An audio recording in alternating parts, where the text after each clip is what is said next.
Okay, welcome everybody. We'll make a start nice and promptly as it is 7 o'clock. Yeah, just a little bit of background about what these sessions are all about. These sessions started in lockdown because the charity Bluetonic was sort of set up just before lockdown. I think the last picture of me with somebody was with a group of people all meeting in a pub to discuss setting up Bluetonic. You know, that last iconic photo you had of yourself before we all got locked down. So that was mine. Which at first it was like, oh no, we've just got charity status, we've got stuff set up, and now we've been locked down. But it was a real blessing because there was a captive audience online, and I thought, what can I do? And I just started reaching out to people who were wild swimming. I was into wild swimming and still am. Um, and um, and then at first it was just little talks and sharing experiences about wild swimming. And then it turned into people sort of saying, you should get this person on, you should get this person on. And then Rachel Andrews is on here today. She was a YouTuber that people said, oh, you've got to get Rachel on. And she kindly came along and now she stayed involved in the charity. So a lot of things grew during the lockdown period just as part of osmosis, really.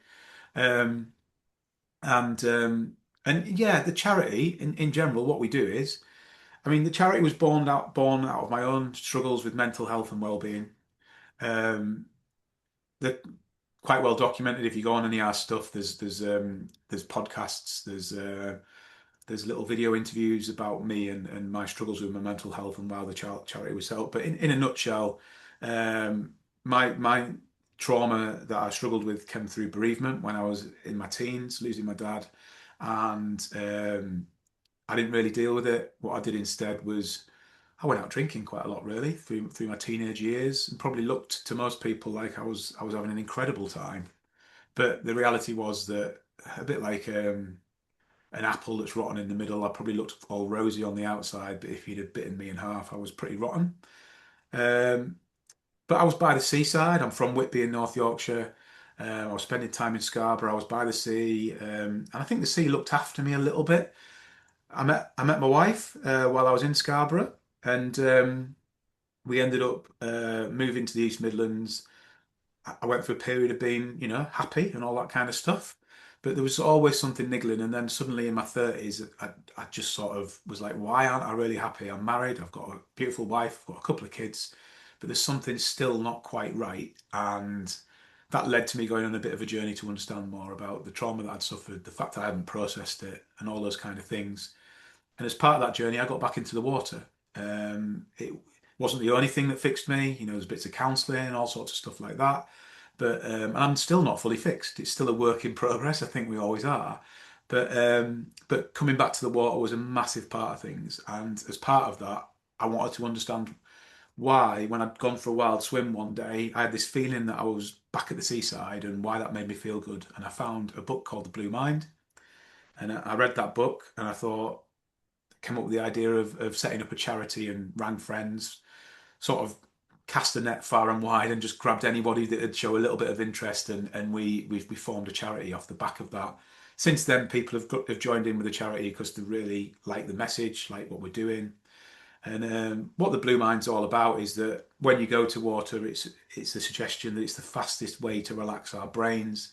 It's a really quick way to switch off in this modern world where we've got to do multitasking, and that being by the water gives us this natural way of meditating that water just stimulates. And the Blue Mind book goes into all the science around that. So as part of these talks, we did have the author of the Blue Mind, who unfortunately is no longer with us. He's been on and done talks with us. We've had people like Rachel and another guy called Paul, who's a ambassador as well on the talks and stuff. So they've been really well received. In terms of the wider charity activity and what the charity does, for those that don't know, we do anything really to stimulate what I just described as the Blue Mind. But we use the 5 ways of wellbeing as a sort of benchmark for any project we're running, and they're a sort of public health driven thing in the UK, and they're all about if people are connecting with other people, if they're learning new things, if they're giving something back in terms of peer support to each other, that could be, if they're being present and connecting to nature, and if they're being active, If you're doing those 5 things, you've got a real like broad platform to be quite resilient with your mental health, to improve your mental health, and all those kind of things. So all our projects have those 5 elements, and you just add water. So we get people by the water and thinking about these things. Uh, Projects that we run, one of them, the great T-shirt there. Alistair's Yeah, really it's pleased right with on the brand. T-shirt. The Under the Bridge project that came about because the first bit of funding we brought in, me and a guy called Ben, were competing against each other for a funding pot. He was running, looking to get some funding in to run a mental health project around men, and I was looking to get some funding in to sort of set our website up and stuff like that. And we competed against each other. We ended up being joint winners. Turned out we lived on the same street that I lived on, just randomly, because it was all across the East Midlands, this talk, and we stayed in touch, and we ended up coming up with the idea of we've got to do a men's mental health project. It's got to incorporate water. It's got to incorporate music, and then we came up with singing under bridges, and the Under the Bridge project was born. And that's really been it's yeah, it's just a wonderful project, and it's so nice that it brought Alistair to this as well. Other things we run is we've got Undercurrents, which runs in Thursday on Thursday evenings locally every other week. The focus is the menopause, and it's about women coming together, sharing experience of the menopause, talking about how relieving symptoms and all that kind of thing. But again, the focus is getting people out by the water and seeing how that helps. So that runs every other week in and around the Erewash area. We also run Swim Safe every year. We should be back this year. I'm meeting with the new Swim Safe manager for the UK tomorrow. We've had around 5,000 young people and their families go through that so far. So that's a 1 hour session, just a one-off 1 hour session where families and children and sometimes schools and youth groups can come. They can learn about water safety, but it's not about scaring children out of the water. It's all about getting them to understand how to swim safely, what to do if you get in difficulty in water, but it's not about scaring them out of the water and saying that you should never get in, because there's thousands, literally thousands of people that swim all year round in water in this country. So it's about education rather than scaring them and telling them how to swim safe. And it's backed by Swim England and the RNLI, which is really nice. And we deliver that in the East Midlands. And we run Awaken Your Blue Mind, which sort of unites people from all over the world. And we've got Sharon in today, which is lovely, from America, who's a keen participant in Awaken Your Blue Mind. And yeah, she does. She's joined in for the last few years, and she's been to many of these talks, which sort of always run while Awaken Your Blue Mind's running. It's a challenge just to get people out through the winter. It raises a little bit of money for the charity and all our projects, and at the end of it, people get a badge. People love badges, you know. It just, yeah, it never leaves them. So that's my introduction and everything. How this session will work is we'll run through. It'll probably be about like 40 minutes, 35 minutes or so of chat, and then we'll open up the floor for people to ask questions and everything and all that kind of thing. So yeah, we'll make a start now, really.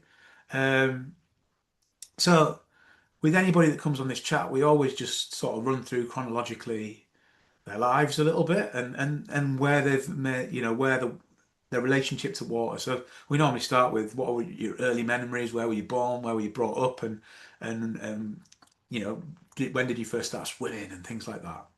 Yeah, so I was originally born in London, West London, and lived there till I was 8. And then when I was about, well, roughly 8, and then moved to Derby in the Midlands. And I've been very fortunate. I think I've never really lived right next to water, but especially being in Derby and stuff, there's always blue spaces around, little pockets of blue spaces. And I think growing up from really early age, I'm very fortunate that my mum's Scottish, and there's lots of, we had family up in Scotland, and my granddad lived in Edinburgh, got family and friends who lived in the Isle of Skye and all over places, Scotland. And then my dad's side had family down in Devon near Exeter. And so a lot of my memories growing up come from particularly those places. And I think when we said we were doing this, I had to think about what my earliest sort of memory of water is. And I must have been, I was pretty small, must have been about 4. And we were on Branscombe Beach in Devon. and this happened more than once. I don't know what this says about the responsible adults in my family, but my first memories of water is falling in at as we're walking along, having a lovely beach walk, and then falling in the water and getting absolutely soaked.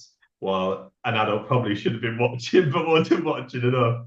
And there's one specific time that happened in winter. We're walking along Branscombe Beach, fell in, and I was adamant that I'd seen a shark and that a koala had saved me that was on a surfboard.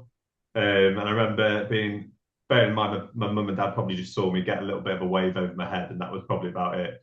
But that was my very first sort of thinking now, my very first memory of water. And growing up, I had swimming lessons from quite a young age. Learned at Wolff swimming pool in West London, and then carried on swimming when we moved up to Derby. But I've always been, and I'd say it still now. I'm confident in water, but I've never been an amazing swimmer. And I think before the age of sort of 7, I wasn't a confident swimmer. I had swimming lessons, but just didn't really take to it until when I was 8 and we went on holiday to Slovenia, which was before it became really, really popular, actually. But it was not saying that we're trendsetters, but it was Lake Bleds, and it was the first holiday where I really remember swimming. And we used to swim in the lake, so they had like a Lido that went into the lake, and it had like man-made pools, but there were fish and stuff swimming into it. And I just took to it, and I just loved it. And I spent all my time in the water, looking around at the fish, being by the water. It helped that it was beautiful weather. But I think that's where I really started to think, oh, I really like being around and in water. And so then when I kind of like look back at growing up, some of my fondest memories, even before that point, have been either in or around water. So I mentioned how my granddad lived in Edinburgh, and at a young age, again, probably maybe 5, 6, being on his little boat going along on the Forth Bridge, on the Firth Forth in Scotland, just by South Queensferry and stuff. And I remember just being in awe, one, because there was this massive bridge, but then also just being on the water, having lots of things around us. And then Isle of Skye, I would say, is somewhere that I've always connected to from a blue space point of view. I remember going when we were really young and having these still now really clear memories. And then about 4 years ago now, me and my wife were living in Edinburgh at the time, but we went on holiday to the Isle of Skye, and I had these memories from when I was little, and it didn't disappoint at all. And it was probably one of the best holidays I've ever had, just from we were in this little kind of cottage next to water, overlooking water. I'm a big fan of wildlife as well, surrounded by sort of golden eagles and things like that, and it was just incredible. So I think growing up, I've always had pockets of blue spaces, and yeah, and I think even when we moved to the Midlands, couldn't be any further away from the city. But we're very fortunate where we are, where there's little lakes, little ponds, little rivers. You mentioned COVID earlier, like Darley Park in Derby got a lovely river, and spent so much time walking around that space to just kind of get back into a positive frame of mind in a tricky time. And that's something I've always continued. Like I'm sure we'll get onto it, but over the last year, when I was doing a bit of stone skimming, having little pockets of blue space in and around Belper and the surrounding like areas, there's a little pocket of the river near Belper where no one else really kind of goes, and it's just like really like just calm. And it's funny talking about blue spaces. I don't have a specific memory of when my dad first taught me how to skim a stone, but I vividly remember a conversation of, this is how you hold a stone to skim it, and this is the kind of stone you're looking for. So throughout my life, I've always been by blue spaces, wanted to throw a stone and things like that. So yeah, I've kind of gone all over my life, started early and then gone to the present day. But I think I've always had pockets of blue spaces in my life at all different points. And sometimes when I've been really vividly aware of it, and sometimes where it's been really present, but it's kind of just melted into life. I love the reference to Scotland as well. Like to me, Scotland's like the ultimate blue mine Yeah. destination. It's like because of the locks and the amount of fresh water and how quickly you can get to the sea, and like you say, that wilderness. I've been out to the Outer Hebrides, and it's just like it's just like heavenly in another world, really. Um, so yeah, and then so did you have any times like obviously? I suppose the next sort of stage maybe is university and study and all that kind of stuff. And I know that you were at St John's, which I didn't Yeah, only found out the other day that that's where yeah, I went to yeah. university. Yeah, Um, yeah, I went to university in York to train to be a teacher. yeah, Went to York St John's, which to people who don't know, is slightly York has a big university called the University of York. Then York St John's kind of smaller, very specific sort of degrees and courses, a lot of vocations and things like that. And so yeah, so I went to York, and York has rivers running through the centre of it. It's very beautiful because of that. Um, and it was interesting thinking about it from like a water point of view. I saw the river every single day, and I walked along there sometimes and crossed bridges. But actually, at that time, it was more kind of being safe around water. But sadly, at the time, there was a lot of cases of people having accidents and sadly fatalities in water and stuff. And weirdly, when I was at uni, I used to work for the university and do sort of what's called a student ambassador, and you promote the university. And I went on BBC Radio York and talked about water safety. This is way before I ever had any connection with water, and speak from like a student point of view. Um, so yeah, so it was being around blue spaces was there, but it was more from not embracing it necessarily. It was more like be careful of it. And I think thinking back now, like the river in York, for those that obviously know and those that maybe don't, it's so like dominating. It floods a lot. York affects some of the pubs and things like that, but you just live around it and you live by it. And I'm very fortunate that my sister still lives in York, so I spend a lot of time up there and walking up and down the Foss River. And again, this is an example of where I had like pockets of blue spaces and memories. I remember walking over in my first year. I was near in a part of York, and we used to have to walk from our student flats over a bridge, which was over a little part of the Foss, and then towards the big shop or whatever it was. And there was one day, again, as I said, I'm quite a fan of like wildlife, particularly birds, and I just saw all these like birds going crazy, and I was like, well, there must be something going on. And it's the only time I've ever seen an otter, and an otter just sort of swimming along in the middle of the city. Like it was, wow. and not a particularly pretty part of the city either, considering it's such a beautiful city. But yeah, so that's sort of when I think of university and York and connections to blue spaces, that's one little sort of example. But yeah, I would say for a long part of time, although there was always pockets of that in my life, I hadn't really connected to it at that point. I had a lot of that connection, explicit sort of going out into water when I was younger, growing up. But yeah, those years sort of at university, didn't go swimming. Occasionally went across to the seaside at Scarborough, Yeah. but more for the fish and chips rather than the sea. Um, but yeah, so I suppose when I was at university, water was always there, but not something that was really prevalent or at the forefront of what I did or my life. Yeah. No, no, it's funny. Just like you're talking, I'm drifting back into my student times. Reminiscing. Well, yeah, because I lived near the Foss. I was on Kitchener Street, and I think I know the bridge that you're talking about. Yeah, And so, but yeah, what no, it's a great city, and it is like a city where water drains into sort of yeah. thing from all the surrounding bits, and you can get to the coast. But yeah, so like so through those years, like from university and on, or any time during that period, do you find there was any times where you weren't getting out by the water, or have you always consistently had it in your life? Do you get what I mean? Are there any times that have been difficult and have taken you away, or I don't know? Yeah, I'd say like at that time when I was a student, I probably was I was always quite active anyway. So I kind of spent a lot of time being outside. And there was a beautiful little park in York called Homestead Park that is a beautiful, like talk about green spaces, a beautiful space, but it also had a little pond. So I spent a lot of time there, just myself having a bit of time. But I think a time in which I definitely had very little connection to water was on that time of when I kind of left university and started teaching, Yeah, primary school teaching. And it very much dominated my focus in a good way, I suppose, but like dominated my time and my focus. And I'd say for the first sort of 4 years of teaching, completely lost that connection to blue spaces. Yeah. Didn't because I was getting up early, coming back home in the dark or whatever it would be, especially during winter. I wasn't getting out and about. I played sport, but it wasn't anything to do with water.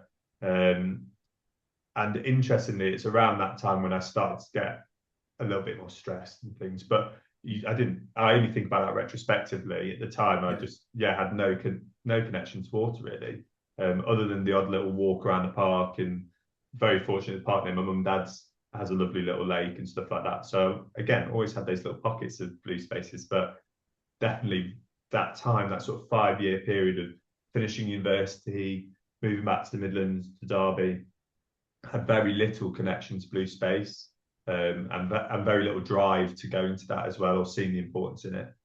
Yeah. Yeah. And I suppose like when I met you at Deershed, you were wild swimming. Yeah, Was that like something you've done before, or was that?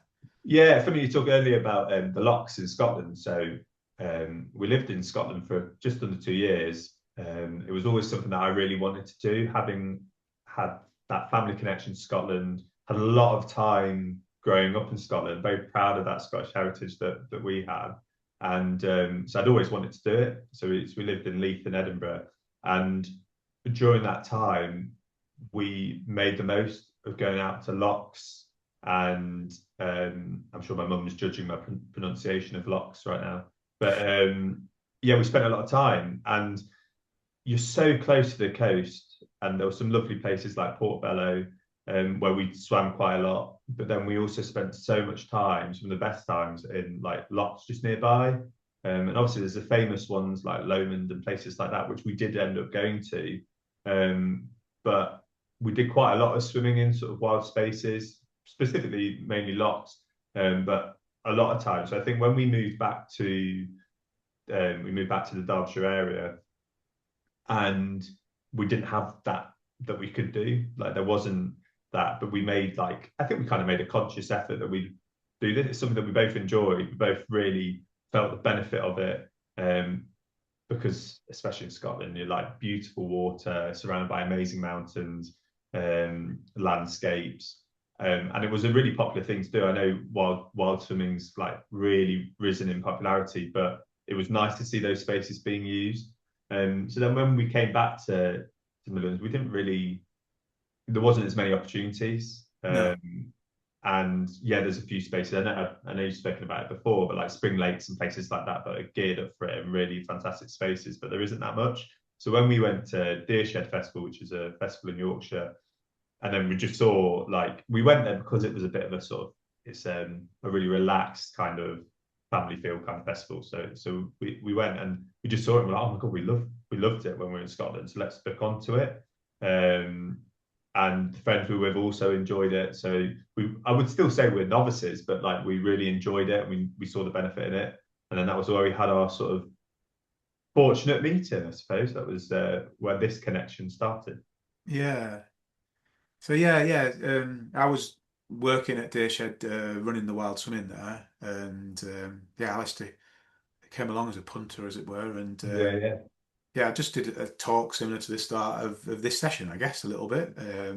And what was it that, because obviously then you ended up joining the Under the Bridge. What was it that sort of you liked about stuff, I guess? Well, I think it was kind of at that time, around that time, and a bit. I quite liked your analogy of the rotten apple earlier about how I've always been a very sociable person, so I always probably seem on outer facing, can't word it, fine and very confident and happy, but just feeling a little bit low on the inside and at times really low and never really finding a root cause to it, not really understanding what it is, had fantastic things going on. And I think at that specific time, when we were at that festival, I think I was finding life a bit overwhelming. And I've always been parts of groups, mainly sports groups, played sport my whole life. And then as I've got older and had injuries and things here and there, I found competitive sport brings out not the best version of me now.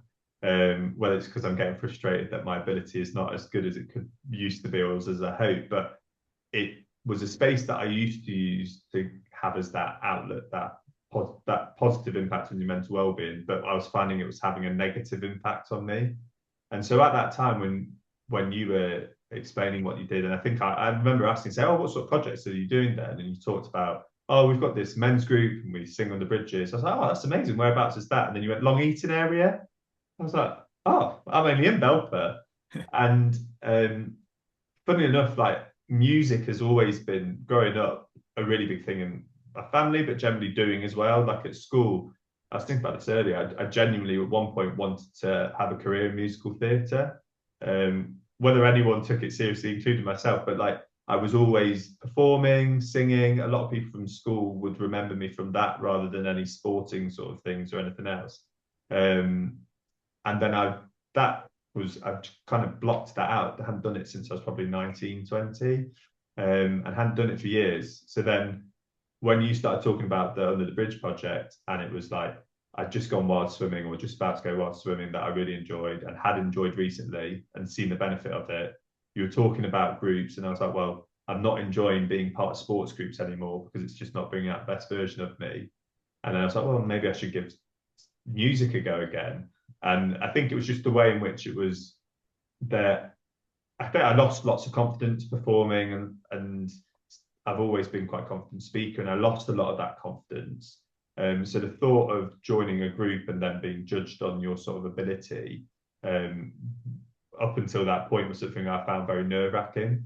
But then the way you sort of explained it, and I think that's for anyone that's interested in the group, like we have a choir, we sing, but it's not like you have to be any standard, and we still make an amazing noise. Like and yeah, it's just a really safe space of lovely people. And I think I know that now, but at the time I just thought, oh well, I might as well give it a go. Like I know I like being out in blue spaces, and you talked about you do lots of activities. I know I like singing or have liked singing in the past. It's something I should probably do because I used to really enjoy it. So I just thought, well, I'll just go for it. And then I think it was that September when you started your sort of end of summer, autumn block or whatever it was. It was a scuba diving session, a snorkeling session with the Derby sort of scuba diving just near Spring Lakes in Long Eaton. And I was like, I'm going to go for it. Something I've never done, but this is why I wanted to join. So yeah, that's a long-winded answer to your question, but yeah. No, it's fine. And I think like what is interesting about the group, like, like the trauma that I suffered was like when I was 18. And I feel like I've dealt with that trauma now, but it's what is interesting, I think some guys feel like you have to have had something really dramatic happen to you to come and do something positive that it's about your mental health and not I don't think this is just men, but I think in general humans don't think that you can do things that prepare you for the inevitable, that we're all going to suffer traumatic events in our lives. And we never know what's around the corner. Yeah. And if you've got that eye on those broad things that I was talking about, then you're going to be in a more of a resilient position to hopefully like no one knows how they're going to respond in any situation, do they? Absolutely, but No. like yeah, some guys that I talk to, I'm like they're like, oh, I fancy coming, but there's nothing wrong with me. I'm like, do you And get I what think I mean? I think I can relate a lot to that, and I still can. But I think before um, I met you, I had tried. I was fully aware that I was struggling with my mental health, and I'd gone to doctors and things like that. And I tried going to like talking groups, men's talking groups, which are fantastic spaces for lots of people. But for exactly the reasons you just said, it wasn't a space that I found was benefiting me. If anything, I Yeah, was spiraling more into that. But there's nothing awful happening in my life. I've got really supportive family. I've got a good group of friends. Got like amazing people at home. I've got a good job. I'm getting like there were loads. I'm getting married. I was just bought a house. There were loads of exciting things, and listening to people who are experiencing really difficult trauma and difficult time is as amazing as it is that they feel they're able to share that with you. At that time, I wasn't in a space where I was able to listen to that and it benefit me. I was probably quite insular, and I was yeah, finding that was just spiraling. Well, of course you're feeling down because you've got lots of really difficult things you're dealing with. But for me, like I should have, like I've got lovely things happening, and why am I feeling like this? So I think until I heard about Under the Bridge, I didn't think of sort of groups that were like so someone described it, I think, in one of the videos I watched before, like stealth, looking Yeah, after your sort of well-being in a stealth way. Like I'd never thought of it in that you can be proactively encouraging and improving your mental well-being, but yeah, without having to explicitly talk about mental health. And I feel much more confident and comfortable talking about it now, probably as a result of the group. But like I never did feel that at that point. So when you were sort of saying, and I remember watching the videos, it was kind of like you don't have to be people who have had poor mental health. It could be as a way of promoting your mental health and well-being. And I was like, yeah. okay, that sounds perfect. Yeah, it is, isn't it? It's like doing positive things around your mental health. Yeah. Like it's the same as going to a gym.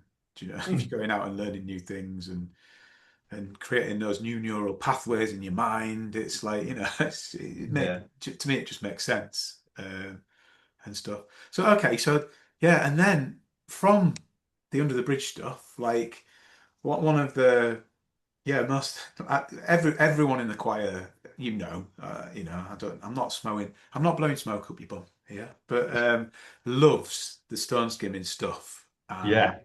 I still don't know. You might have done the stone skimming stuff anyway. I don't know whether it came as part of joining the group or Bluetonic or whatever, but it just seems like such uh, under the bridge Bluetonic Yeah. type thing for you to get involved in, and yeah, I just think it was kind of a lovely coincidence. It's like I mentioned it earlier. I vividly remember always skimming stones. yeah, It's just something I've done when I'm by a body of water. I'll look for a flat stone and I'll try and skim it.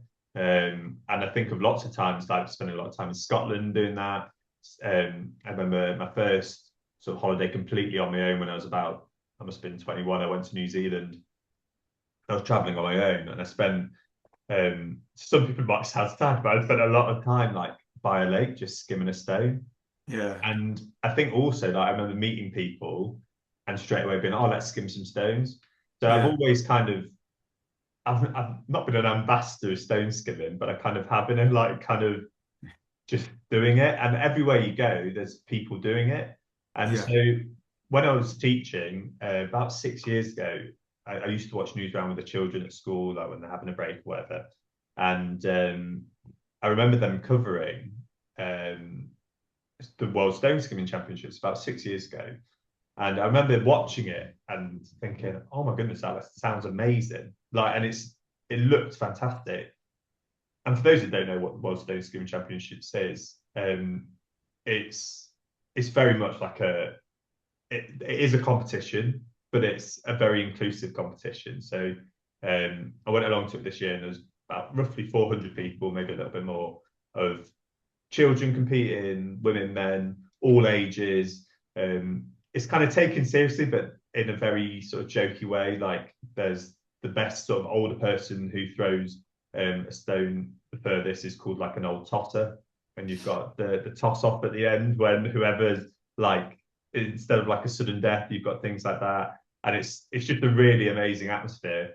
But yeah, so I'd never taken part in competitions, and I would never have called myself a competitive stone skimmer. I still wouldn't now.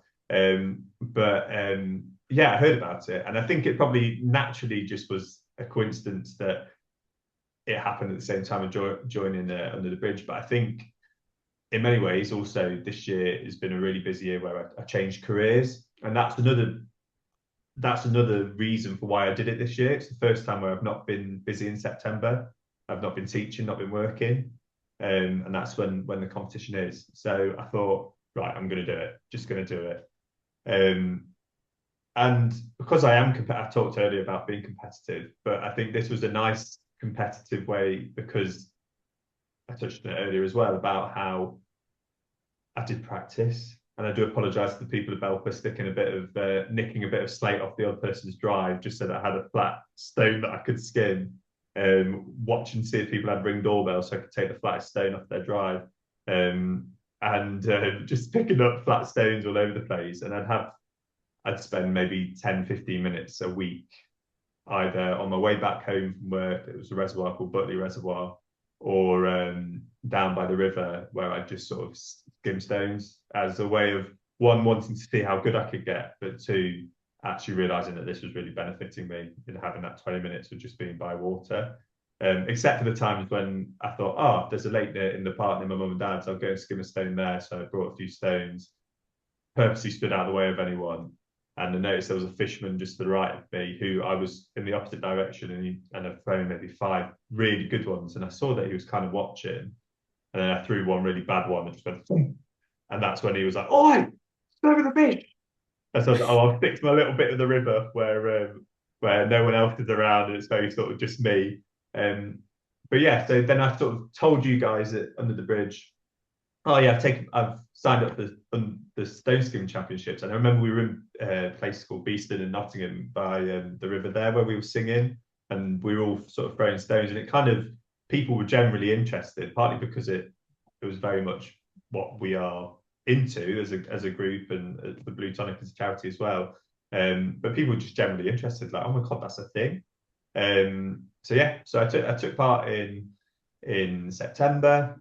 And so I can say now, and I'm very proud of it still, that this year I'm the 51st best stone skimmer in the world, joint 51st, which was slightly from a competitive point of view. If I came 50th, I would have automatically qualified for next year. But 51st, and I'll take it, and it's a fantastic achievement. And it was such a lovely day of some really amazing, like talented people and people just giving it a go. And yeah, it was just amazing. And I think like um, it was just so apparent on any of the activity we did by the water that all the guys were like, we've got like a world champion stone skimmer with us. We've got, and we don't run sessions that are particularly competitive, but you could just see how it suddenly was like there was all these stones getting launched all over the place, wasn't it? Yeah, Like, yeah, I don't know if it helped our sort of well-being or anything, but it definitely added a competitive element. But going back to sort of that thing about I've always just skimmed stones. When we were in at our honeymoon this summer, we went to Argentina, and I wow. was kind of like, right, it was in August. I was like, well, this is prime time. I need to be practicing for the stone championships, and I did take that. I joke about it. I did take it very seriously, but I also didn't. But I did, and I remember we were in near sort of the north part of Patagonia, where there's like beautiful lakes, and we were on this sort of pebbly beach. And so I was just, Vic was reading a book, sort of chilling out, relaxing. I was stood there skimming some stones, and I remember starting sort of skimming stones and turning around, and there was about 10 people skimming stones. So before there was no one, then there was 10. There was sort of young lads standing next to me trying to throw it further than I was. I was like, oh my God, I've started this epidemic in Argentina of stone skimmers, just spreading the word. But yeah, it is like that where everyone sort of feels it's very achievable. Everyone can throw a stone. And most people wants to give it a bit of go can get 1 or 2 skimmed. Um, so so yes, it was I wasn't surprised that when I started mentioning it and we were doing it on the bridge, literally every time we had a session, it would start with sort of 5, 10 minutes of skimming stones. I remember sort of we'd have choir sessions and Ed would be like, well, we're going to start singing now because we were just doing Yeah. something. Because Um, everyone's just skimming, yeah. yeah, yeah, That was lovely on that like sort of like stone what don't we call it, like island on the water, weren't we, where we sang, and that was just a really magical yeah, night with the sun going down and everyone skimming stones. It was yeah. And I brilliant. remember seeing again. I keep mentioning it, but I love kingfishers. I love birds, Yeah, but kingfishers especially. I think because I associate them with times when I've been on the water as well. But I remember we saw like kingfishers and all sorts, and yeah, it was just a dreamy night. Fantastic. yeah. No, definitely. And now I've got this vision of in fast forward in like 10 years' time, the World Stone Skimming Championships in Scotland, and some Argentinian lad has managed to get enough sponsorship and enough money to enter, and he ends up Yeah, being the yeah, world champion. And you know, you were yeah. his inspiration. So yeah, yeah, That's fun. Yeah, that'll keep me going. That will, Scott. Thanks. yeah. It's all right. It's all right. So yeah, and then I mean, I suppose you've touched on it already, but and I know none of these things are none of these things are like directly as a result. It's all just part of a journey and part of a story, Mm. and you know. But the changing career as well. I mean, like, yeah, it's all seems to have happened around the same time as joining the choir, doesn't it, and stuff. So Yeah, and I think you could just think, oh, it's a coincidence. But and I'm not just saying it. There must be some correlation between doing it, because I think one thing I didn't talk about under the bridge actually, I was finding it really tricky when I was joining sports clubs. I was like, oh, I really benefit from joining sports clubs. I'd always played badminton and rugby and things, and I thought I'm going to join another sports club, and then that I was just kind of, when I felt anxious that, well, this isn't the place for me, it's bringing out a bad version of me, I just kind of like ghosted them. I just stopped talking to them. yeah, And I remember when I first joined in the bridge, um, like I came to maybe a few sessions, and then just by circumstance, I couldn't go for ages. If that was any other club that I'd been to before, I would have thought, oh, I'll just leave this. I'll just leave it there, because it's something that I'm not really enjoying. I'm not very good at, and so that I'll just leave it there, and they'll forget about me. But I came back, and I kept coming back, and I kept coming back, and it's that kind of safe space now, something that I look forward to. And during the time in which I was joining on the bridge, so I've been teaching for, I say I've been teaching for 10 years. So I just did a bit of supply in my 10th year this year, would have been my 10th year this year, but I've done 10 years of teaching. And it's one of those professions that when I first went into it, the first 7 years, I'd say, of my career, I was fully in. It's very much like a lifestyle. I was really committed. I was loving it. I was spending, and like lots of teachers do, spending early hours of the day waking up, getting stuff done, staying up really late, because I really wanted to do a fantastic job for the children that I taught, and I had real belief and ambition and motivation. But as the years went on, I just couldn't sustain that level. And I've always been a really reflective person who's held really high standards of myself. Where in the early parts of my career, the first 7 years, I was able to, I had that motivation, ambition that, right, I've got these high standards. Well, I need to stay up and work till God knows what hour, because otherwise that standard's not going to be met. And then it got to the point, which is probably just before I sort of started it under the bridge, where I just hadn't the energy to do that. I wanted to, I was still as sort of ambitious. I still had the same sort of reflective standards that I had, but I just couldn't do it. yeah, yeah, And then it becomes like a bit of a spiral where you're like, well, oh, this is awful. Like, and I didn't teach. I've moved out of teaching now, but I would never talk badly about it as a profession. I would never put anyone off teaching, because I think it's such a great honor to do, and it is a fantastic career. But for me, I just couldn't sustain the standards that I'd started. And as a profession, it is in many ways thankless. And there's lots of people who are teachers and lots of people who aren't teachers who are very sort of mood hoovery, talking down, oh, this is rubbish. And I just felt like the negativity was fueling negativity in me. It was quite, it could have just been circumstance where I was working, but it was just a negative environment that I was finding myself focusing on.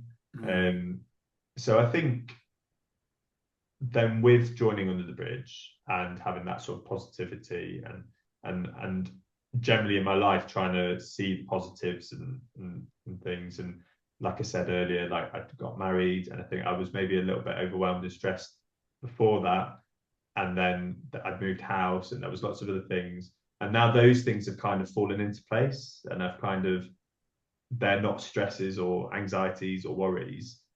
And then it was kind of like, oh, well, actually, the main thing that's still there is my profession. That's the thing that's causing me burnout, and that's the thing that's causing me stress and poor mental health.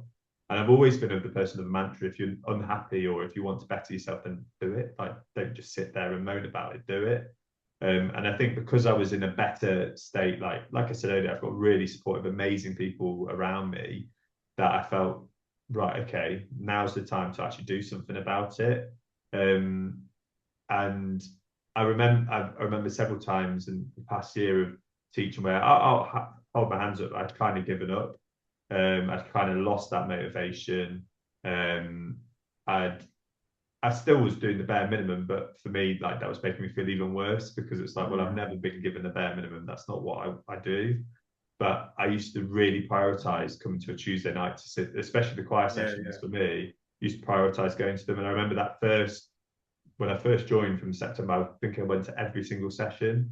I didn't miss a single one of the choir sessions because I was like, this is the release that I need. Like I Yeah, can yeah, just sing quietly or loudly, or mostly it was in the dark as well, being winter, where you're just consumed by the lovely echoes and of the bridge. But I was like, this is like an hour and a half, 2 hours of time where I'm just focusing on myself or not yeah. thinking about anything necessarily. Um, so I do think there's some correlation in it. I think there's lots of Yeah. reasons why I've Well, left. and I think that that probably like leads nicely into like it's just it's amazing that you're going to do some fundraising for the Under the Bridge project. Yeah, What's happening with Under the Bridge project is that it's becoming its own community interest company.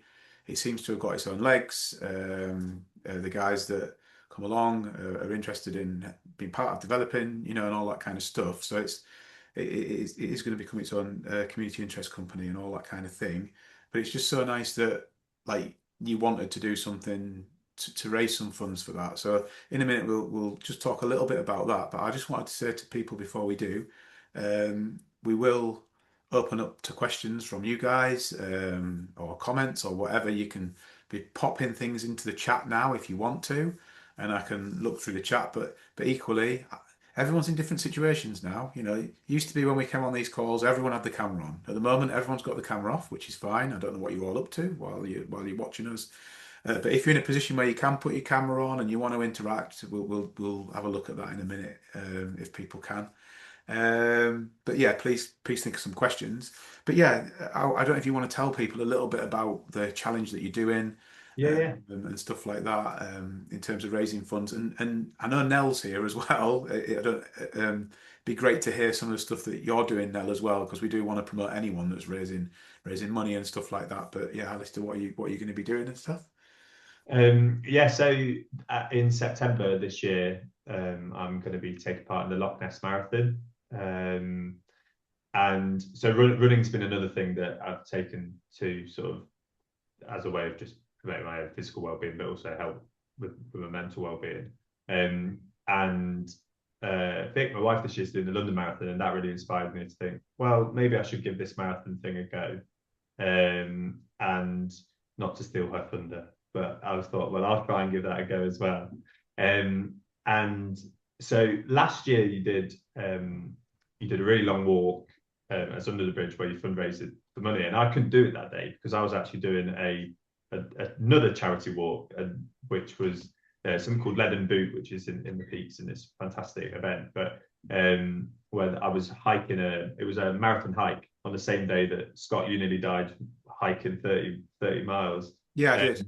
And it's not a joke either. But anyway, and I just thought then I was like, oh, I wish I could have been part of that fundraising. And so I'd been thinking in the back of my head, oh, what could I do? And then when I heard about Loch Ness Marathon, I thought, right, I'm going to give this a go. And it kind of fitted really nicely as well with it being in a blue space in somewhere that I'm very fond of in Scotland and the mountains and things like that. I thought, well, if I'm ever going to do a marathon, this is going to be the one that's going to fulfill me most. And I've talked a lot about why I think Under the Bridge as a project is fantastic.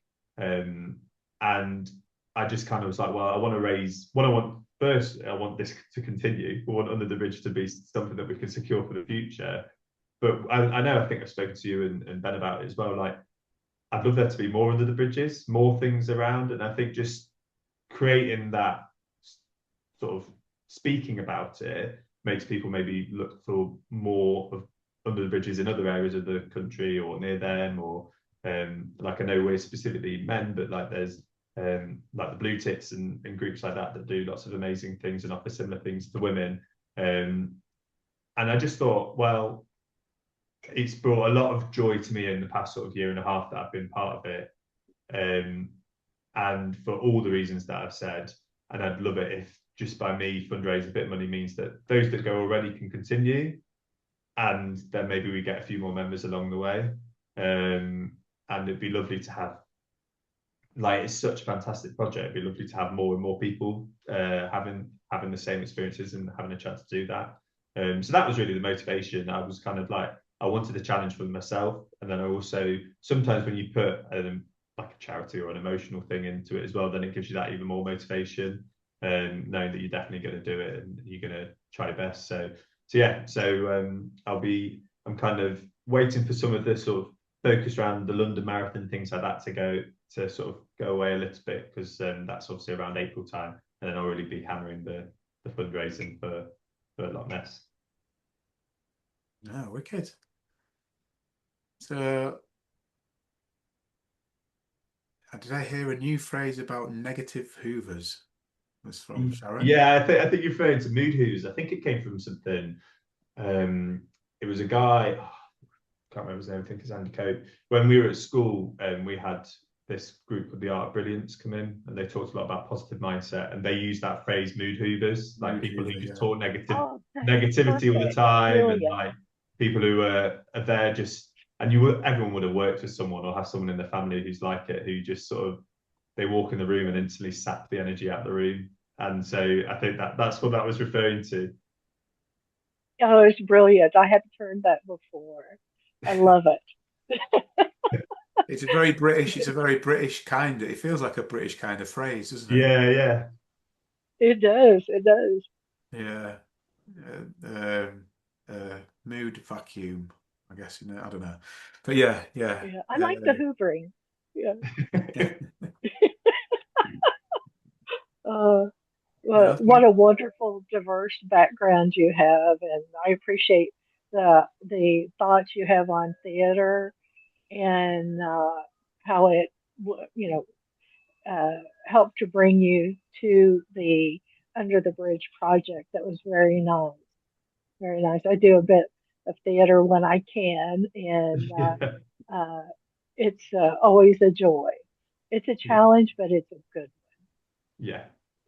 And I think that's like the theatre sort of musical side one. of things, like with family that are here, like I've always been around that. My dad's very into theatre and has always taken part in that. And that's something that I've kind of stepped away from. But then going towards it now and having that safe space of being generally when we sing, it sounds dodgy, but we sing under a bridge in the dark with a group of people, like it takes away the fear of it. Like you're saying, it takes a lot of confidence and a lot of bravery to do that. And I kind of got the enjoyment of doing it, but in a kind of a quiet, stealthy way.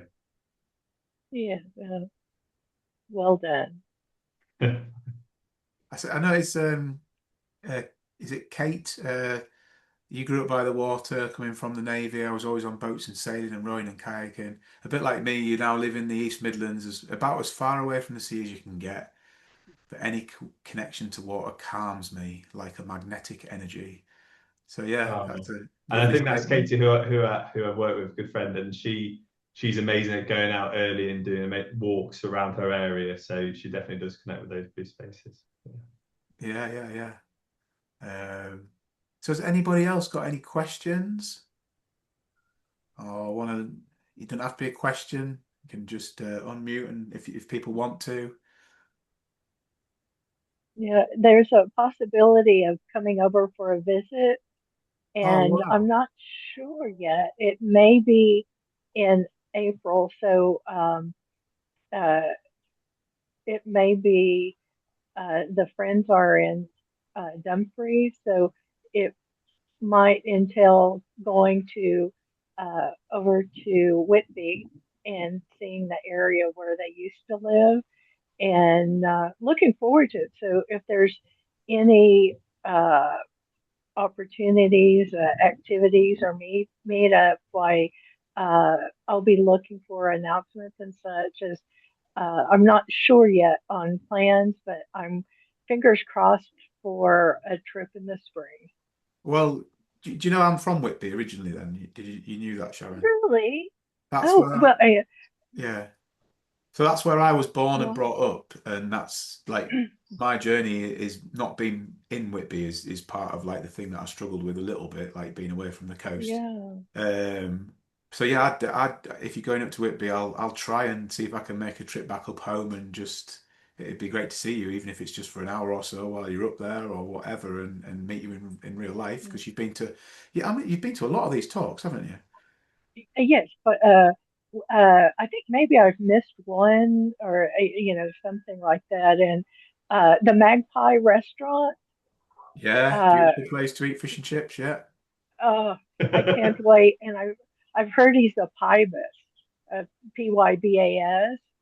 Uh, some relative of David Pybus that is the friend that he and his wife lived there. Well, actually, she's got connections in Newcastle, so who knows? It's going to be a whole Yeah, British it's not a tour. very it's not a very big yeah, town, Whitby. Everybody knows everybody in Whitby, so there'll be oh my some gosh, you can't. crossover somewhere. Yeah, there'll be tales to tell. Yeah, yeah. Oh, Yeah, cool. and yeah, that I feel like always uh, on the last trip, it was like I'm coming home after 400 years being away. Yeah, it's a bit I what was it's at like. my latitude. Yeah, yeah, it was very nice. Cool. Okay. Um, Anybody else got any questions or any comments or anything like that? Now, Nelly, did you want to share about some of the things that I know you've been doing some fundraising and stuff Scott mentioned? Yeah. Yeah, first of all, brilliant to hear your story and thanks for sharing it. I think it's really good. And I think listening to your story was interesting because you talked about your little pockets of blue spaces throughout your life and not being sort of directly like someone living at the sea or anything like that. Mm.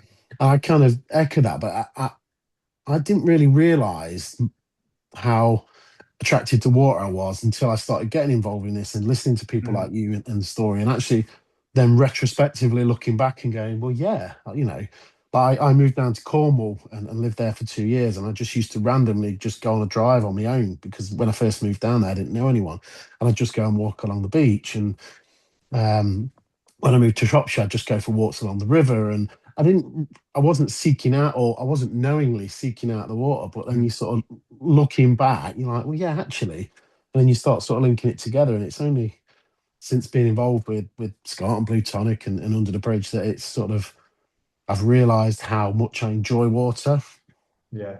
Um, yeah, so I obviously over Christmas I did my 12 dips of Christmas thing to raise some money for I didn't really know what I was raising it for when I first started. I just wanted to raise it for some kind of mental health charity, and chatting to Scott decided I wanted to support Under the Bridge and Bluetonic, and yeah, so I did 12 sort of ice dips or swims over Christmas. And yeah, I've decided I'm going to try and sort of train for an ice mile as well. So I've really kind of embraced it and got into this sort of pole dipping and wild swimming. And yeah, I'm going to sort of take it to the next level. And I've just decided that this year I really want to use that to try and support and promote sort of mental health charities, and Mm. particularly men's mental health. So yeah. I think Definitely. it's one of those things like when you give time to being in and around water, it becomes quite infectious, and then it just rolls and rolls and rolls, which is why I think over the past year, like it's gone from one thing to another, and it sounds very much the same as you. Yeah. I think I'm kind of probably where you was 12 months ago. Yeah. Yeah. And I think the Ice Mile challenge, it can get lost on people, but for people that are in here and don't know, that is like basically what it says. It's swimming a mile in water that's just about ice cold, maybe 2 degrees. I think it's got to be 2 degrees or It's got to be under 5. It's got to be under under 5. five, which But is that's yeah, with no wetsuit, no yeah, hats, gloves, boots, or anything like that. It's just a swimsuit. Yeah, swim See, I love shorts. water, but I'd struggle with that. yeah. I'm not for Impressive. 1 minute going to sit here and say I can do it, but I'm certainly going to, You can, yeah, it's yeah, amazing. aim towards it and see if I can. So it's something to Yeah. aim for. And like we've got people we can trying to connect you with and stuff. I have reached out to Mm, Fenwick Ridley. He's not come back to me, but there's other people as well. We've got some really good contacts in Ireland and stuff. So okay. Yeah. um, we can explore like how we support just getting if you need it advice and Yeah. you know what I mean and all that kind of stuff and tips around training. David Burke, who was one of our ambassadors. I can certainly reach out to him. He's got some brilliant contacts around that. So yeah. Yeah, it definitely be good because it's kind of thinking about how to train and get used to it. You know, obviously living here through the summer, it's where Yeah. to do it, where to swim, and in my head, I'm thinking ice baths to kind of get used to the cold and build up that sort of resistance there, or resilience, sorry, and then sort of build up the swimming. So you're almost kind of doing the two separately. So I don't know if that's the right idea, but that's what I've got in my head. So yeah, it'd be good to talk to anyone that can give some sort of tips and stuff. So Wicked.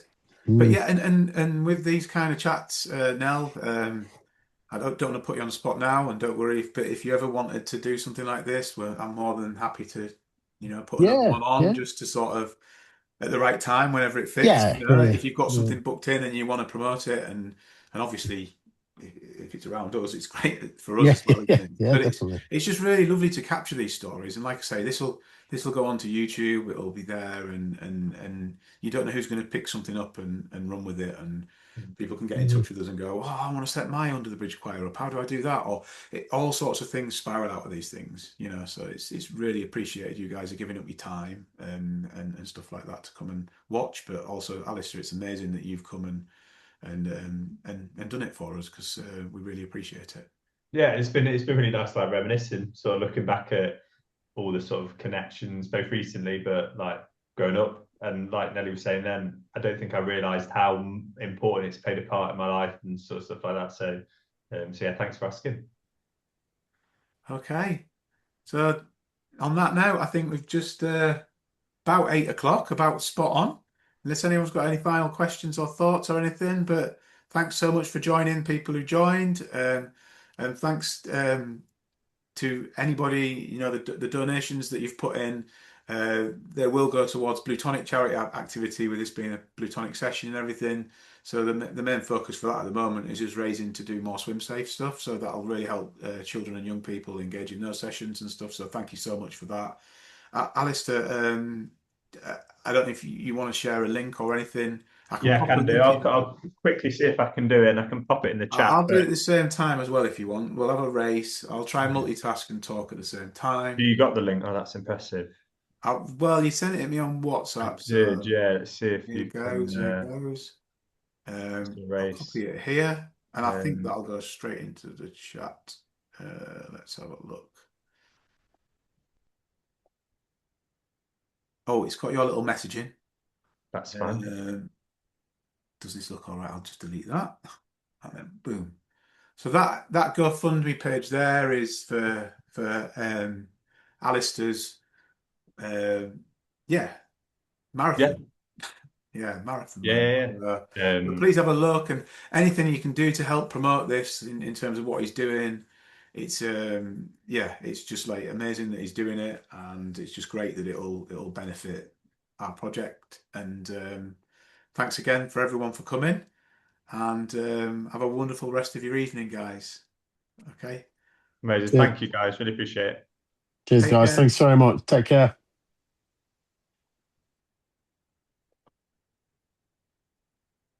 Perfect. Brilliant. Thanks for that, Scott. No, you're okay. I think Yeah, most that's people all are, right. are just exiting and stuff, so I can edit this last bit out anyway. I'll Cool. stop recording. Um,